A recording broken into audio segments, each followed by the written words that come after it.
अस्सलाम वालेकुम दोस्तों, सऊदी अरब की आज की ताज़ी फटाफट और बड़ी खबरों में आपका स्वागत है। मैं मोहम्मद साकिब और आप देख रहे हैं गल्फ लाइव हिंदी।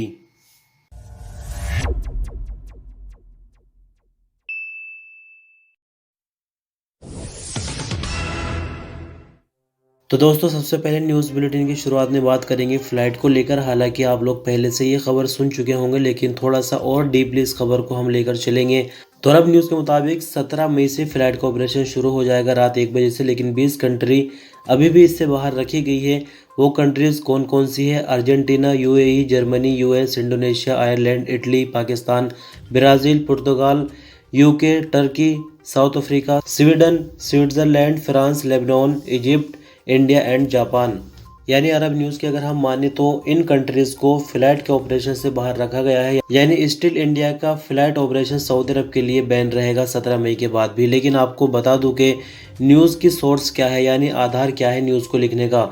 तो अरब न्यूज़ जैसे कि सऊदी अरब के एक मशहूर अखबार है, तो इसने आधार बनाया सऊदी अरबियन एयरलाइन की ट्वीट को, जो कि हमने आपको बीते दिन भी दिखाई थी। आपकी मोबाइल की स्क्रीन पर ये ट्वीट है।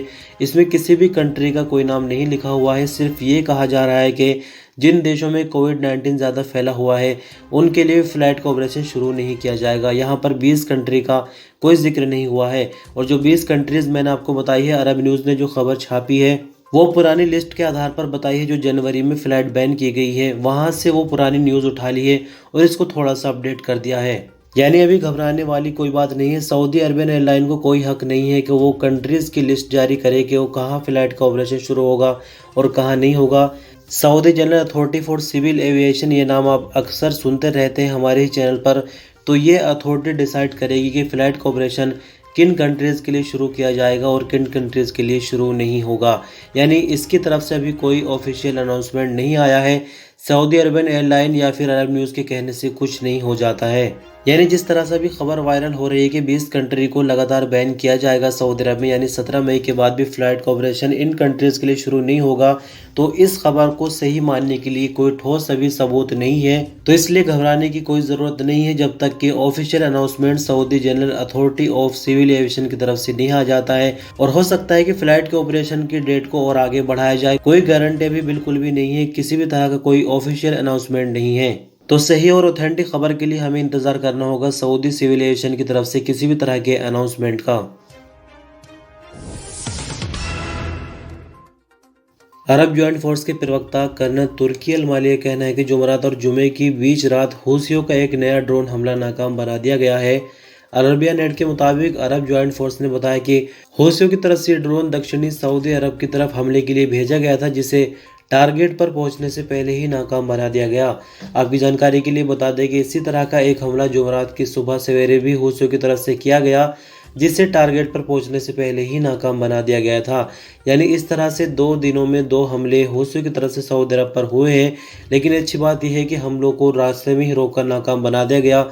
सऊदी अरब को किसी भी तरह का जानी या माली नुकसान झेलना नहीं पड़ा।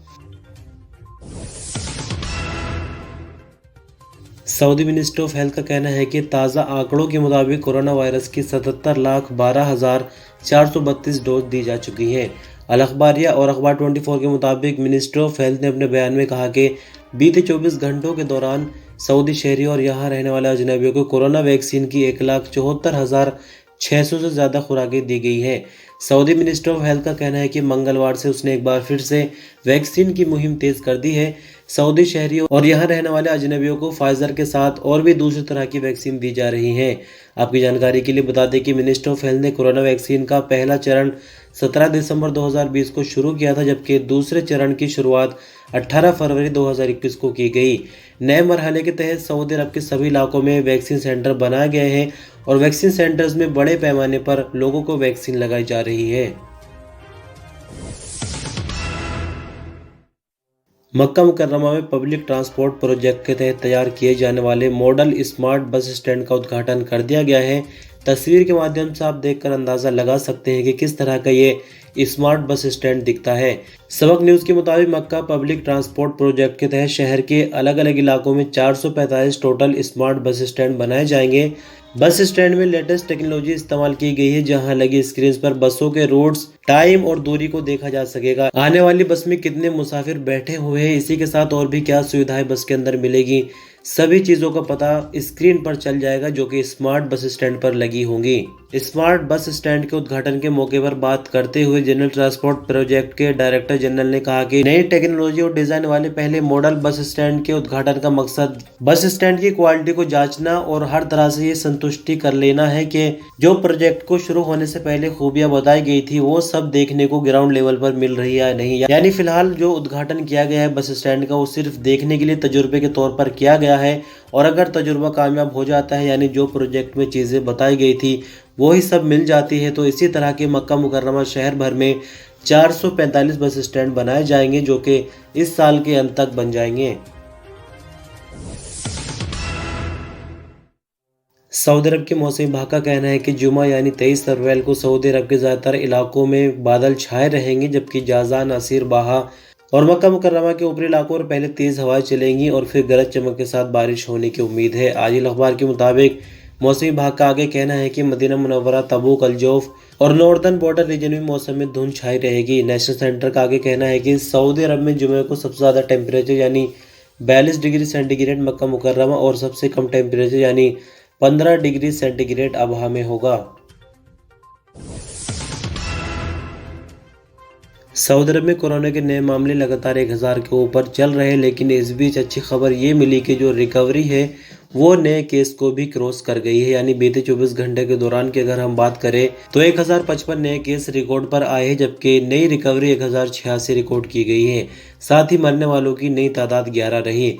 एक्टिव केस की अगर सऊदी अरब में बात करें तो 9776 हो गए हैं, जिनमें से 1182 क्रिटिकल केसेस जो कि हालत नाजुक होने की वजह से आईसीयू में है।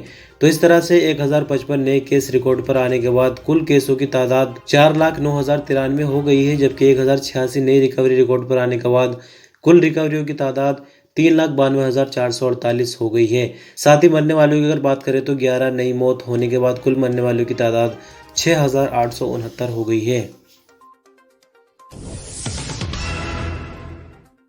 सऊदी गोल्ड मार्केट में जुमेरात को सोने की कीमतें बढ़ गई। इंटरनेशनल मार्केट का असर सऊदी मार्केट पर भी देखने को मिला। आजिल अखबार के मुताबिक 24 कैरेट 1 ग्राम सोना 216 रियाल और 29 हलाला में बेचा गया, जबकि 21 कैरेट 1 ग्राम सोने की कीमत 189 रियाल और 26 हलाला रिकॉर्ड की गई। सऊदी अरब में सबसे ज़्यादा 21 कैरेट सोने के जेवरात ही इस्तेमाल किए जाते हैं।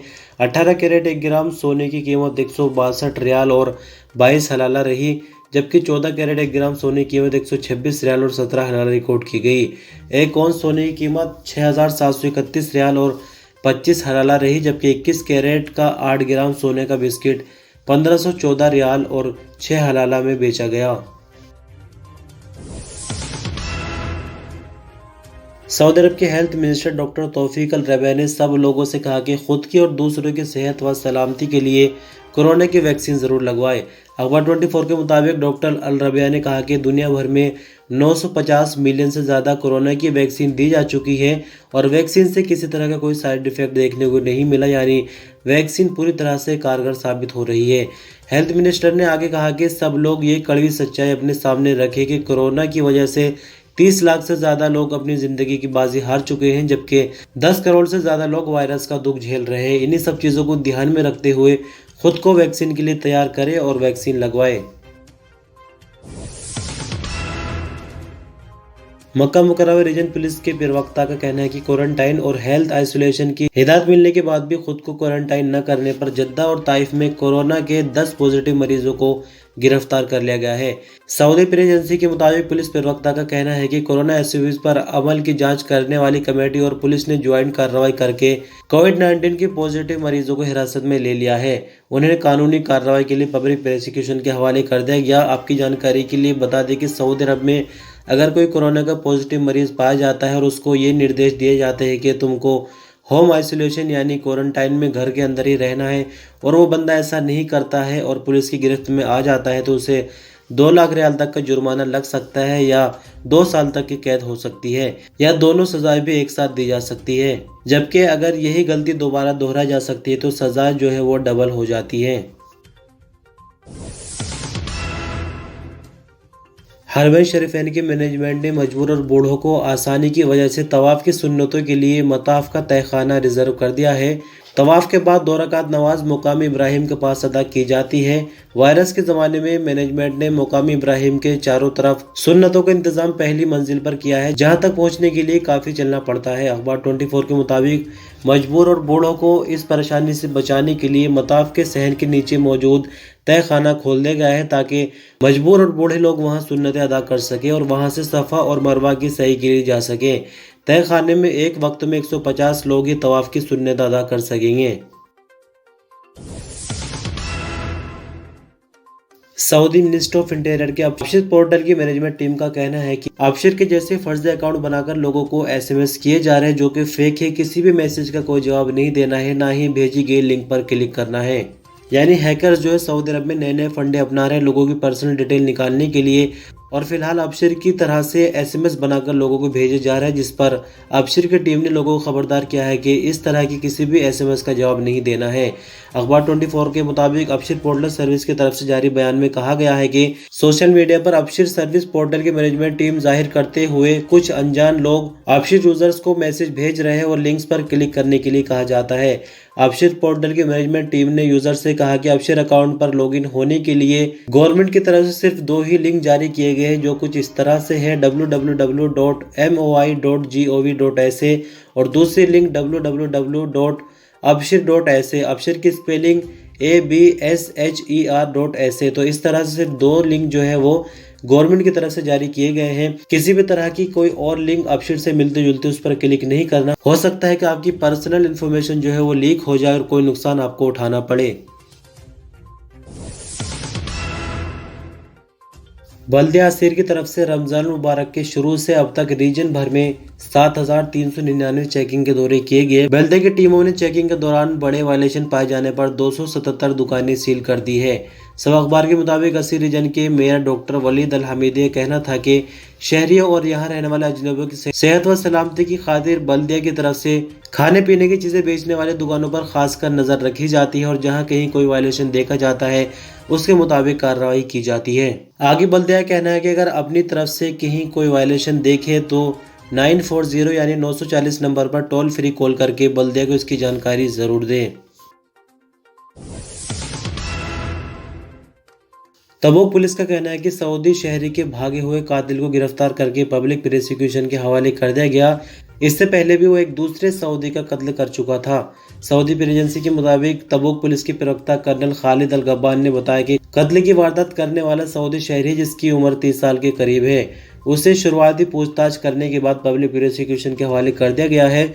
तबूक पुलिस प्रवक्ता ने आगे बताया कि उसने कत्ल की दरिंदगी वाली वारदात की थी, जिसे सुनकर पूरे इलाके में गम और गुस्से की लहर दौड़ गई थी। उसने अपने हमवतन यानी सऊदी को कत्ल करके उसके जिस्म के टुकड़े करके प्लास्टिक के थैलों में रखकर फेंक दिए थे। दरिंदगी वाली इस घटना की खबर पर पूरा इलाका आग बबूला हो गया था। तो दोस्तों, इस तरह से खबरों का सिलसिला बस यहीं तक। आप वीडियो पर अंत तक बने रहे। आपने अपना कीमती टाइम देने के लिए बहुत बहुत शुक्रिया। आपका कोई सवाल या सुझाव हो तो कमेंट के रूप में जरूर बताएं। अल्लाह हाफिज।